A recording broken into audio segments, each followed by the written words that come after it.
You're listening to an Irreverent podcast.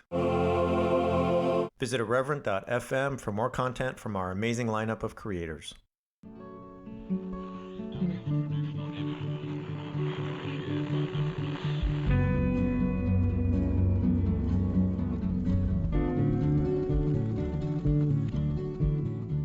Welcome to Straight White American Jesus. My name is Brad Onishi, faculty at the University of San Francisco. Want to spend today talking about something you might have seen on your social media feed or in various outlets, and that is the new anthem of the week for the American right. It's called The Rich Men North of Richmond, and it's by an artist named Oliver Anthony, and it's catching a lot of attention. Going to go through in a moment all the kind of famous talking heads and politicians and others that have really commented on it, talked about it being the new anthem of the working class and this kind of stuff. Anthony, the artist, is an off-the-grid farmer, somebody who lives about an hour from Richmond in a rural enclave of Virginia called Farmville. And if you listen to the song, which I have, it's clear why it's hit a nerve. His voice is textured, and it is full of pain and anger. It's a sparse track. It's him playing his guitar.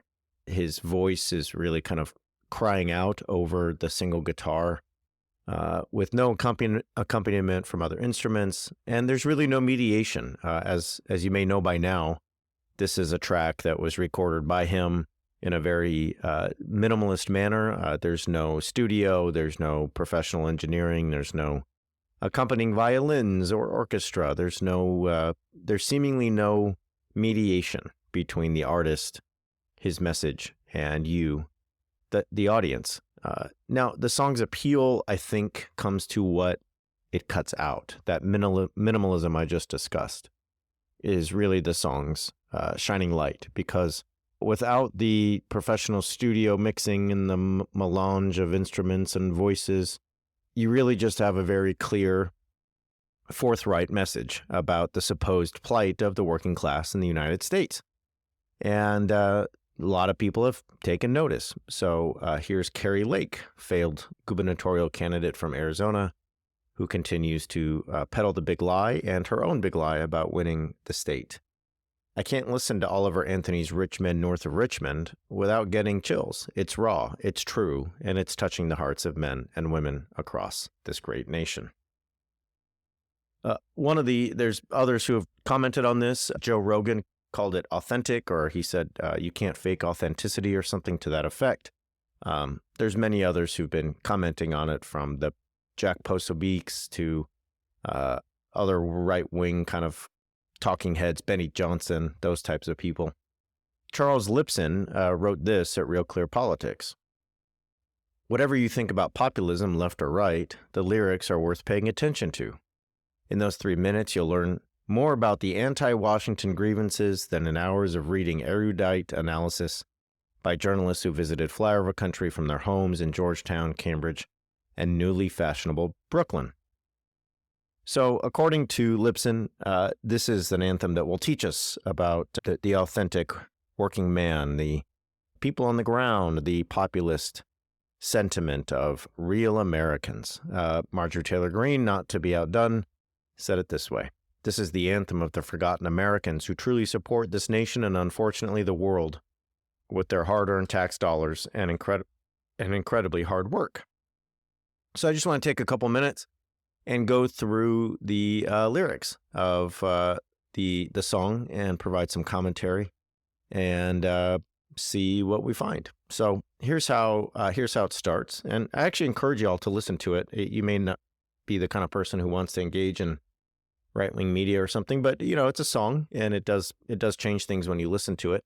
I can't play it because I think I'd end up having to pay for Oliver Anthony's rights and royalties, and then he would be one of the rich men near Richmond, and the whole song would be negated. So I don't want to do that to you, Oliver Anthony, so I won't play it, but y'all should listen to it. All right, here's how it goes. I've been selling my soul, working all day, overtime hours for BS pay. So I can sit out here and waste my life away, drag back home and drown my troubles away. So if you ask me, this is pretty standard sentiment in country music. I've been selling my soul, working all day. We could go to Dolly Parton's 9 to 5. We could go to someone who's not necessarily a country musician, but is certainly considered a musician for the working man, and that is Bruce Springsteen. And we might find lyrics that are pretty similar, right? I've been selling my soul, working all day, working for some corporate overlord or rich man or someone, some kind of big wig, and I'm just a regular guy out here doing my best, right? Overtime hours, and my dollar doesn't go far. So then I get home and I drown my troubles away. I drink or do other things that kind of numb the pain, and then I do it all over again. It's a life, as Thoreau would call it, of quiet desperation. So we've had these before. This is nothing new, nothing actually quite anything notable here for me. And yet I think it's one of the reasons the song is taken off is because this first verse is so kind of a universal. It starts you out with a kind of well-worn, and for many at least, inviting set of themes that, tug at their heartstrings, tug at their situation, whatever it may be. Now here's the next part. It's a damn shame what the world's gotten to for people like me and people like you. Wish I could just wake up and it not be true, but it is. Oh, it is. Okay, so now there's some things here that I think are quite interesting. It's a damn shame what the world's gotten to. All right, so the world, is not how we want it. Okay, well, I think a lot of us could talk about that, and we could talk about all the things in the world that are not how we want them to be. So, okay. But then he says, for people like me and people like you. So this is always a place where I want to stop, okay? Because I want to ask myself, well, who is me and who is unlike me? Who are the people like us and who are the people not like us? Because what the song is now entering is a situation where it's speaking to only certain people, right? Only certain people who have a certain kind of situation or lifestyle or identity. For people like me and people like you. All right, so now what I'm going to be thinking over the course of the song is, well, who are the people like me? Who are the people like you? And who are the people that are not? And maybe it's the people who are not like us that are making the world into this terrible nightmare, because he says, I wish I could just wake up and it not be true, but it is. So the people that are not like me and you are the ones perhaps creating the nightmare. That's what I'm thinking as I listen and read at this part of the song. So that brings us to the chorus. Living in the new world with an old soul, these rich men north of Richmond, Lord knows all they just want to have total control. Want to know what you think, want to know what you do. And they don't think you know, but I know that you do. 'Cause your dollar ain't shit and it's taxed no end 'cause of rich men north of Richmond. All right. Some of those rhymes sound better when they're sung. We'll just say that. But let's go back to the top of the chorus. Living in the new world with an old soul. Now, we just kind of had this demarcation between people like me and you and all the others. So that's still on my mind. And then he says, living in the new world with an old soul. Now, this could be just simply a kind of trite cliche line that's like, yeah, we live in this modern world and I'm an old soul. I like the things of the olden days. Okay. But for reasons I'll think get into in a second, I think this is also a part in the song that many on the American right are going to read as encoded with significant layers of meaning. Living in the new world. Now, here's the thing, y'all, and some of you know this, some of you don't, but for the last however many decades, many on the Christian right, many in evangelical circles, many in conspiratorial spaces, whether it be QAnon or Satanic Panic or the John Birch Society, there are many, many places where people have continually been warned about the New World Order. The New World Order of globalists who want to destroy God's plan for creation. The New World Order of globalists who want to destroy the particularity of the American way of life. The New World Order that will lead to the rise of the Antichrist. So, listen, again, you could say, well, no, this is just a cliche line about being an old soul. But living in the new world with an old soul, to me, and again, I think further down in the song, there's reasons that will, there's evidence here that will help buttress this interpretation. There's a little bit of code here, living in a new world with an old soul. Hey, I'm an old soul. I don't want the new world order. In fact, I like things how they used to be. I like things when they were good. I like things when life made sense. For people like me and you, I like things when America was great, when life was good, so on and so on and so on. So then who's to blame? So now we're getting somewhere. Okay, we're going to get now to the part where we figure out who's really kind of ruined everything. And it goes like this: these rich men north of Richmond. So this is a kind of, I think, clear reference to Washington, D.C. And it's, again, pretty common to have, especially people on the American right, to use D.C. as this symbol of everything that's wrong with the country, the deep state and the bureaucrats and the politicians and all of those folks. And the claim is this: they want to have total control, want to know what you think, want to know what you do, and they don't think you know, but I know that you do.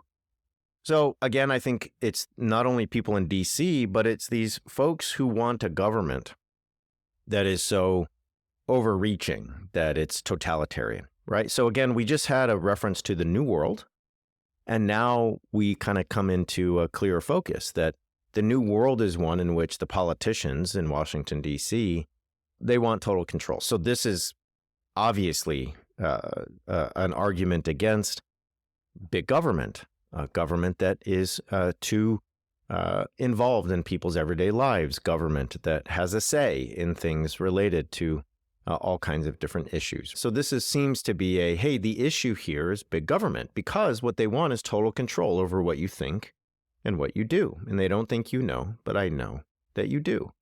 Now, I guess for me, one of the interesting things that just I couldn't get out of my mind as I thought about this verse, or the chorus, I should say, is going back, and some of y'all are going to think this is kind of a strange reference, but going back to Cambridge Analytica. And you're like, what? I remember that. And it kind of rings a bell.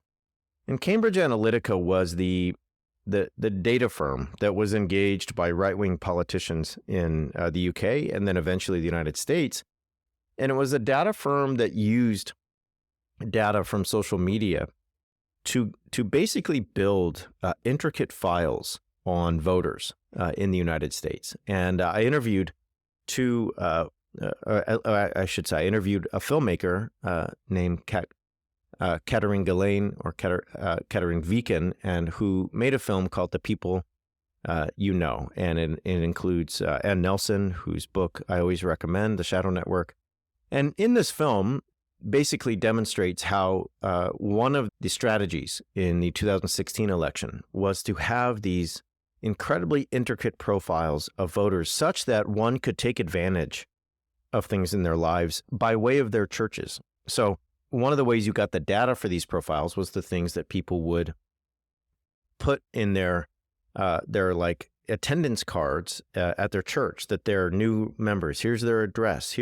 They're married. They're age 36. They are recently divorced. They have 2 kids, but they also might be interested in attending a group for recovering alcoholics, or for single mothers, or for people who have battled cancer. So all these churches had a ton of information on people, and they fed them to this analytics firm, and that analytics firm shared them with Republican Party officials, who then used it to kind of prey on those aspects of their life and to hopefully harvest their vote. So one of the things I just think is so fascinating here is that there's this cry in this song about total control, and they want to know what you do and what you think. And, for me, one of the touchstones of this is actually the attempts by the Republican Party itself to harvest votes by way of this micro-targeting that it has engaged in for years when it comes to social media and church attendance and data and so on and so forth. I'll get further down on this as we go, but anyway, that sticks out to me. And then there's a hard turn, though, in this chorus. It's actually quite interesting, because the first part of the chorus is really about the government being totalitarian, But the second part is about your dollar ain't shit and it's taxed to no end because of Richmond, north of Richmond. So it's kind of like your dollar doesn't mean anything and it's taxed to no end. So I guess here's the idea. The politicians want to know everything you do. They want to know everything you think. And then they want to tax your dollar to no end, and your dollar isn't worth anything. So I guess there's a kind of mix there of like the government is totalitarian and the government is taxing everyone to no end. And that's the problem, right? So if you asked me at the moment, we're at a place where the diagnosis of what's wrong with this world where he dreams things would be better and he could wake up and it wouldn't be true and he could just live in a place where the world had not become like this for people, quote, like me and people like you, is these government overreach, the totalitarianism, the taxing, the so on. Okay. But then, so you're thinking, all right, well, sounds like a country song. What's the big deal? A lot of country songs like this, and get the government off my back, don't tax me, wish the good old days would come home, and wish the working man could make it in America. All right, well, who cares? However, it gets more and more kind of political as we go. So the next part says, I wish politicians would look out for miners as in people who mine, like a coal mine, and not just minors on an island somewhere, minors in this case being people who are not yet adults. This is clearly a reference to Jeffrey Epstein's island.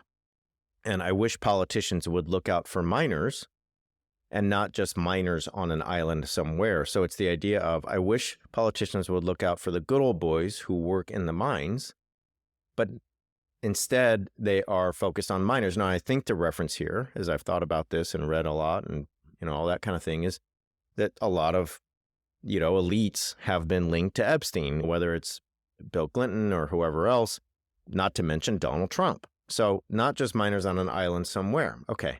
So now we're really getting into a part of the song that I think is actually the most important. Like verse 2 to me is where this song actually gets quite interesting, and I'll just be honest, quite incoherent. So to this point, we have this like, hey, the world is terrible. It's a shame what's happened to people like you and me. I live in a new world order. I have an old soul, and the problem is these overreaching of the government. All right.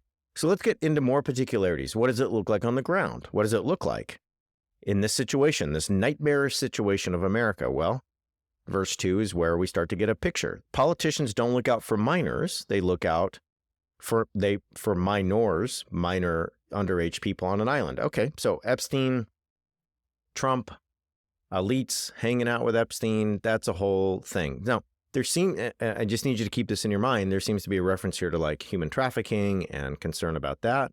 And the idea that the rich men north of Richmond are the ones engaged in this kind of conspiratorial act. Now, don't get me wrong.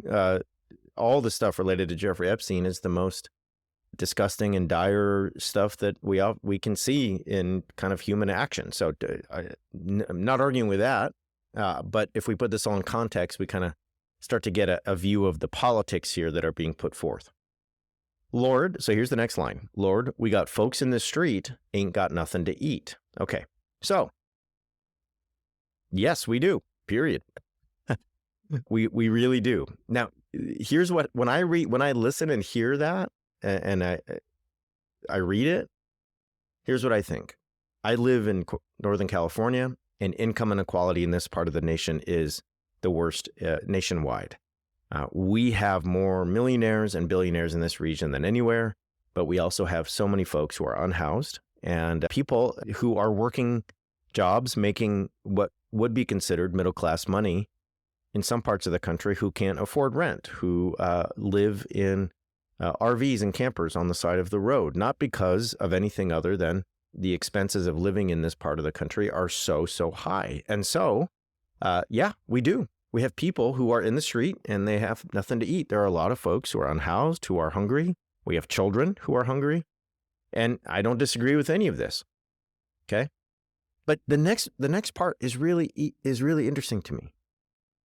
So we've got people in the street ain't got nothing to eat. Now, it doesn't elaborate. There's no elaboration on that. There's no sense of like, hey, it's these rich guys north of Richmond that could do something about it. Or it's the billionaires I just mentioned who maybe if we tax them, we could do something about it. Or if we did things to curb all kinds of situations in the country, private equity and real estate, or the capital gains tax. I don't know. We could get into it if we wanted, right? People in the street, nothing to eat. I hear you. Inflation has been hard. The pandemic didn't help. A lot of wealth going to folks in the higher echelons of the country, the 1%. A lot of wealth not going to working people. All right, I'm on board. However, here's the very next line. And the obese milk and welfare. Well, God, if you're 5'3" and you're 300 pounds, taxes ought not to pay for your bags of fudge rounds.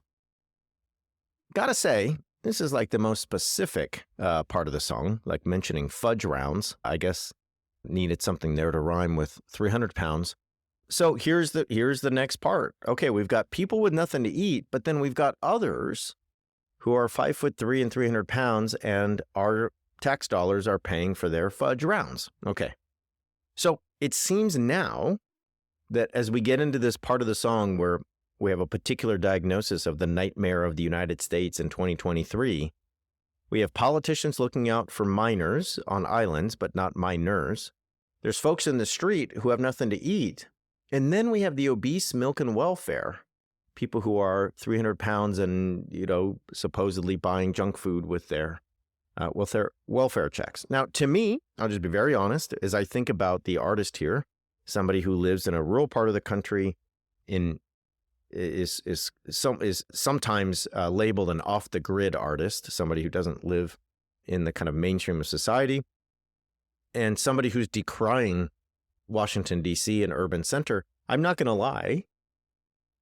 I am just inclined to, when I see the word welfare here, to see it as code once again, that there are people who are lazy. There are people who live off the government. There are people who don't want to work hard.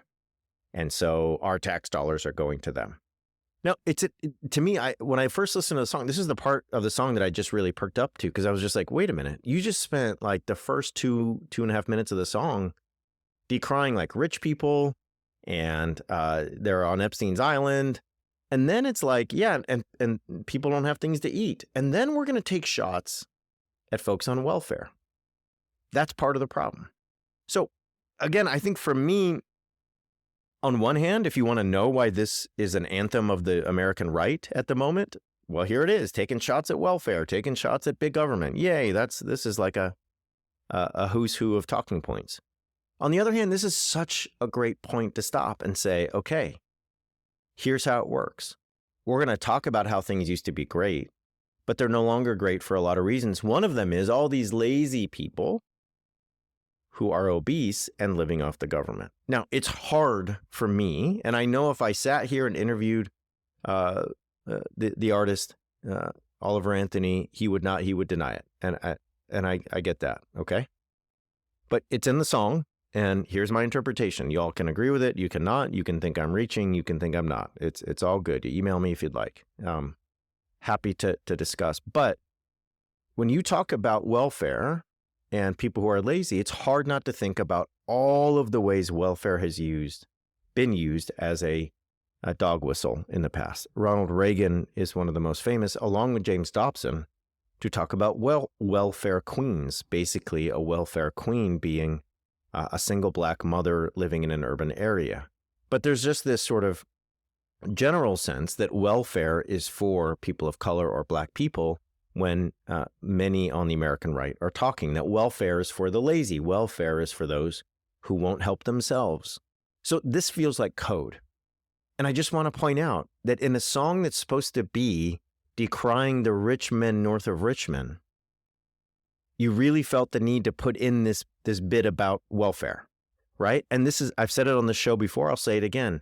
Capitalism, especially racialized capitalism, teaches you to punch down in order to feel better about yourself, and think that the remedy would be if everyone below you got in line. In this case, the remedy seems to be, well, if all these people who are living on welfare would just work hard, we wouldn't have this. And yet you just told me a verse ago that working hard doesn't get you anywhere, that working hard is about BS wages and drowning your troubles away, wasting your life. So it seems like when you say people like me and people like you, there's folks who work hard, don't make any money, and are complaining, and they're the good ones.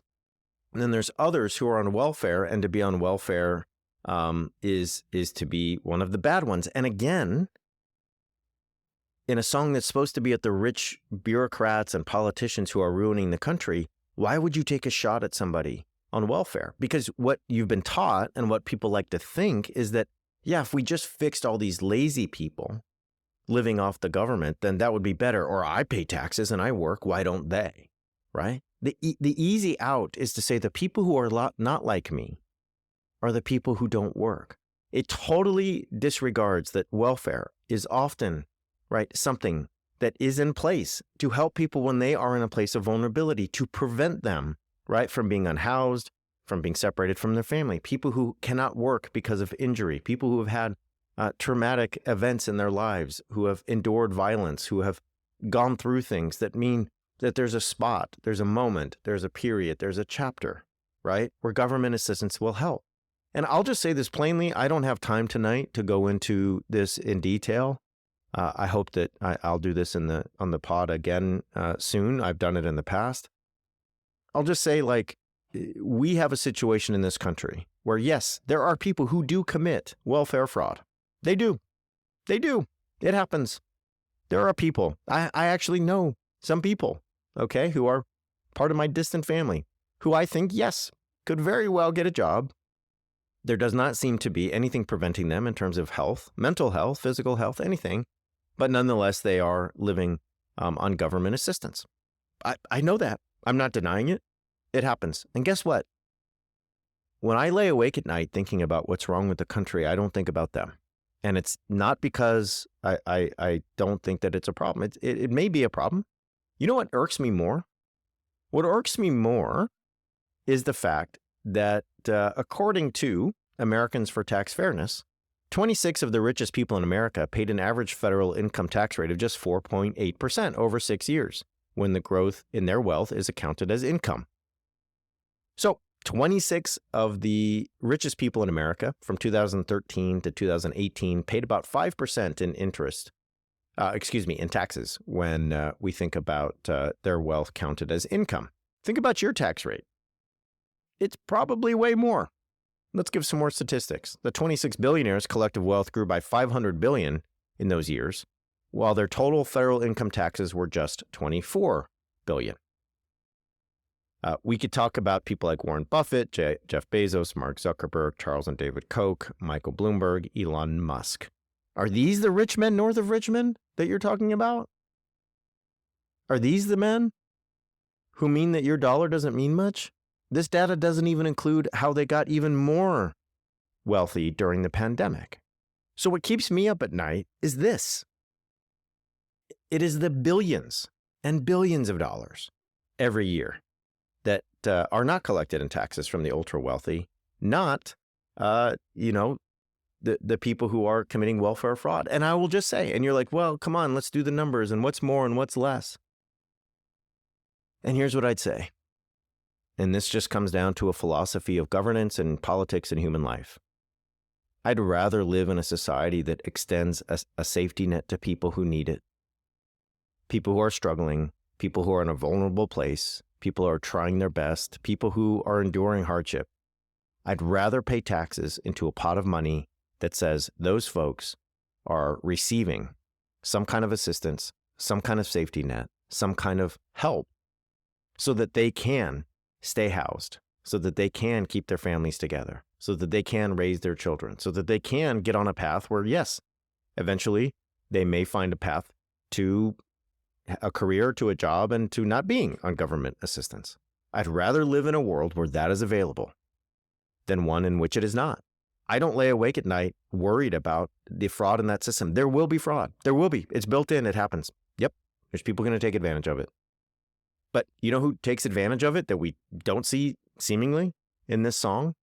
At least not in the way that they're named. I mean, he's referencing vaguely the rich men north of Richmond. And then he's talking about like 300-pound people with fudge rounds. It gets very specific here. Like the anger seems to be at them. Not that like Jeff Bezos or Mark Zuckerberg or whoever. I'll give you another stat that keeps me up at night. This is from Bernie Sanders' press release from last year. Every year, auditors find billions of dollars in the Pentagon's proverbial couch cushions. In 2022, the Navy audit found $4.4 billion in previously untracked inventory, while the Air Force identified $5.2 billion worth of variances in its general ledger. CBS recently reported that defense contractors were routinely overcharging the Pentagon and the American taxpayer by nearly 40 to 50% and sometimes as high as 4,451%. Let me decode that for you.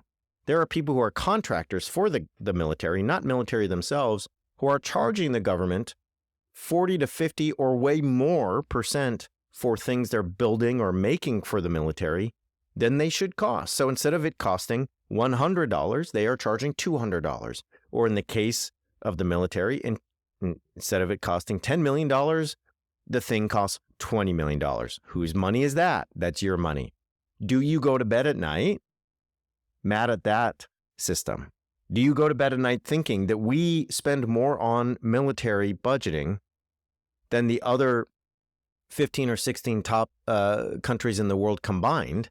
The $5.2 billion worth of variances in the Air Force, or $4.4 billion in the Navy, that's a lot of money. And guess what, friends? It's about 10 times what amounts to welfare fraud every year in the country. So I'm just saying, when I think of this song and I think about people who are supposedly living off the government and eating fudge rounds, they're not the ones that make me angry. And it really seems like you got off course, because those are not the rich men of Richmond, the rich men north of Richmond, I should say.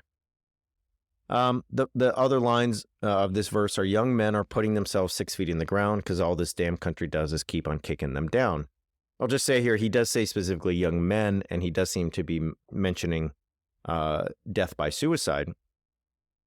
And again, you can see why this is a song that speaks to the American right, because there's a kind of appeal here to masculinity. Oh, if we could allow men to be men, maybe they wouldn't be so sad. If men were allowed to be men again, then the country would stop kicking them down. So then we get the chorus, Lord, it's a damn shame what the world's gotten to for people like me and people like you. Wish I could wake up and it not be true. He then talks about living in the new world and having an old soul. These rich men north of Richmond, they just want total control. So I guess in my mind, if you want takeaways here, on one hand, it's very clear. There's a reason this is a big hit with the American right. It touches on so many talking points. It references child trafficking. There's a part in the song that mentions these islands, and in interviews, the artist has talked about child trafficking, which is a talking point of conspiracies and many kind of dynamics on the American right, from QAnon to other aspects. It also touches on the film Sound of Freedom, which came out about a month and a half ago. It mentions masculinity, it mentions welfare, it mentions how people are being taxed too much. I mean, it's pretty easy to see that this is a song that kind of hits on all those talking points. On the other hand, I'll just finish by saying this. I think it kind of hits at some of the incoherency at the heart of the American right's view of the world, and Christian nationalists included. In one hand, it's supposed to be all about the elite, rich people who've ruined the country.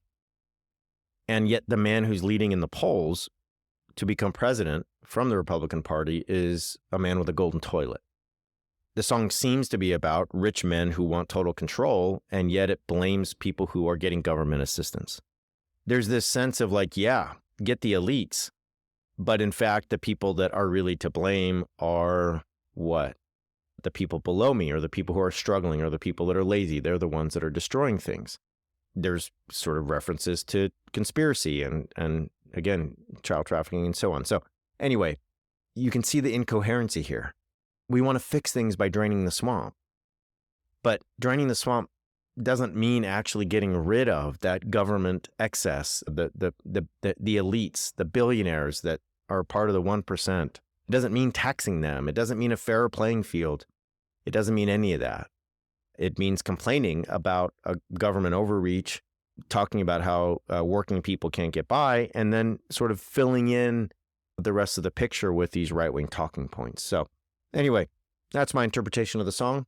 That's my decoding of it. I'm sure people will have different takes on that, but I just wanted to offer my thoughts. As always, friends, we could use your support. We do this 3 times a week. No outside funding, no grants, no university support. So if you can, think about being a patron or Venmo or PayPal.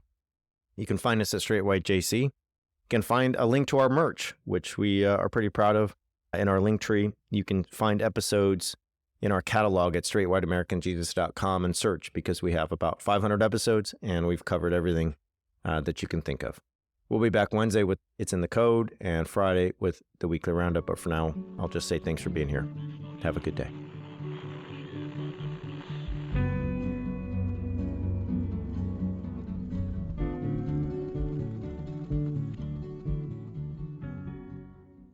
This has been an Irreverent Media podcast.